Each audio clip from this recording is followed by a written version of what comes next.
नमस्कार दोस्तों, आज हम एक ऐसी कहानी का आगाज करने जा रहे हैं जिसमें रहस्य है, साहस है और चुनौतियां हैं। यह कहानी है महाराज राजा विक्रमादित्य की, जिन्होंने एक अंधेरी रात में एक चुड़ैल से मिलने का साहस किया।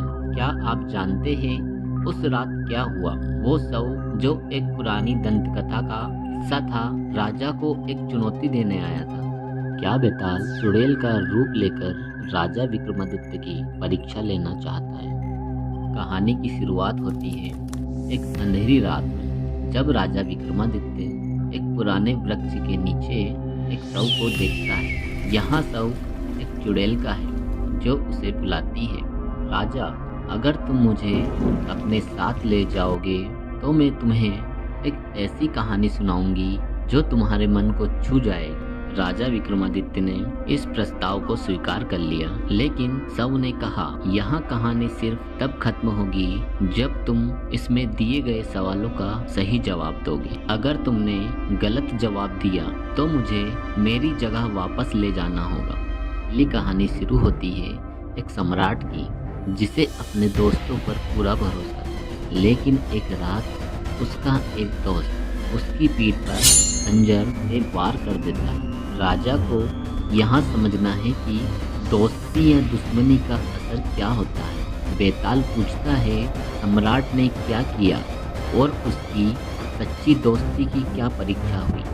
विक्रम ने जवाब दिया, उसने अपने दोस्तों को दोस्ती से समझाया और उनके बीच विश्वास बनाया। बेताल मुस्कुराता है और आगे चलने लगता है। दूसरी कहानी में एक रानी अपने राज्य को बचाने के लिए अपनी जान देने का फैसला करती है। बेताल पूछता है, रानी ने अपने अस्तित्व को बचाने के लिए क्या किया? क्या उसने अपने जीवन का बलिदान दिया या उसने कुछ और चुना? राजा विक्रमादित्य ने गहरी सोच में डूबते हुए उत्तर दिया, रानी ने अपने राज्य की भलाई के लिए अपने व्यक्तिगत स्वार्थ को त्यागते हुए अपने जीवन का बलिदान देने का निर्णय लिया।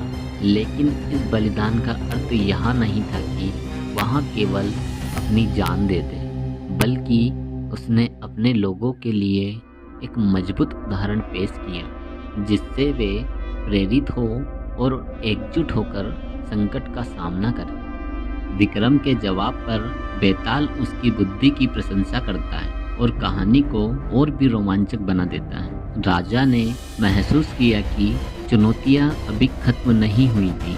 बेताल की अगली कहानी और सवाल उसके धैर्य और विवेक की परीक्षा लेने के लिए तैयार थे। लेकिन जैसे जैसे कहानी आगे बढ़ती है, एक भयानक राज सामने आता है। चुड़ैल का असली मकसद क्या है? क्या वहाँ सिर्फ कहानी सुनाना चाहती है या इसके पीछे उसका कोई छुपा हुआ राज है? क्या राजा विक्रमादित्य अपने जवाब देकर चुड़ैल को शांत कर पाएगा? क्या वहाँ सभी राज समझ पाएगा या फिर इन भयानक सवालों में उलझ जाएगा?